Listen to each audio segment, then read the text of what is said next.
Bonjour à tous, bonjour à toutes. Nous nous retrouvons pour nos vidéos surénoises, ici, devant la mairie, l'hôtel de ville. Mais nous allons faire un retour en arrière et nous allons nous retrouver dans les années 1850. Ici, nous sommes devant la 5e mairie de Suresnes. Effectivement, avant, il y avait eu 4 autres mairies.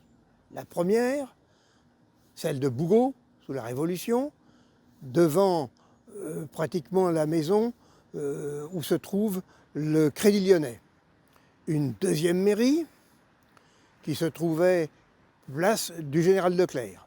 Une troisième mairie qui se trouvait place du Marché. Une quatrième mairie qui se trouvait aussi place du Marché, mais plus à l'ouest. Et la 5e mairie, celle que vous avez devant vous, était la maison de Fizeau, qui avait été acquise par la municipalité pour faire cette mairie en 1857.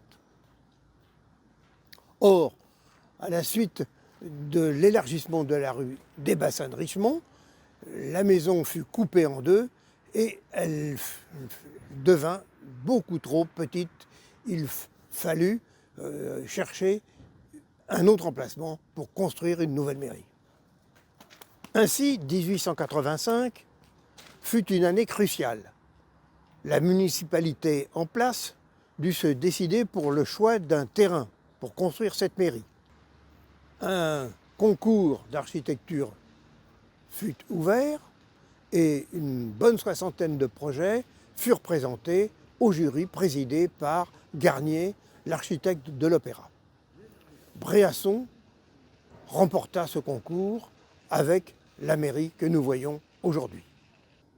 Le projet présenté par Bréasson devait utiliser un terrain et des immeubles construits à l'angle de la rue Carnot et de la rue du Mont-Valérien. Et curieusement, dans cette propriété avait habité le chanteur Villaret. Curiosité. La municipalité de l'époque souhaitait un projet somptueux.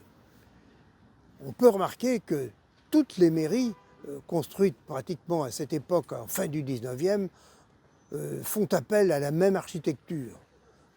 Comme dirait Michel Guillot, c'est le monumental républicain. Voilà, il faut glorifier la République.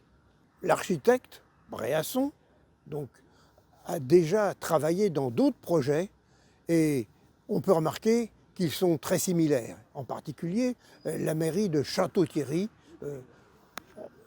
est semblable à celle que nous avons à Suresnes, en beaucoup, beaucoup plus petit. La première pierre de cet édifice fut posée en 1887 et l'inauguration fut retardée de nombreuses fois, eut lieu le 1er décembre 1889, en présence du préfet Poubelle. Et là, ce fut un grand jour, une grande fête pour la municipalité et tous les habitants furent conviés.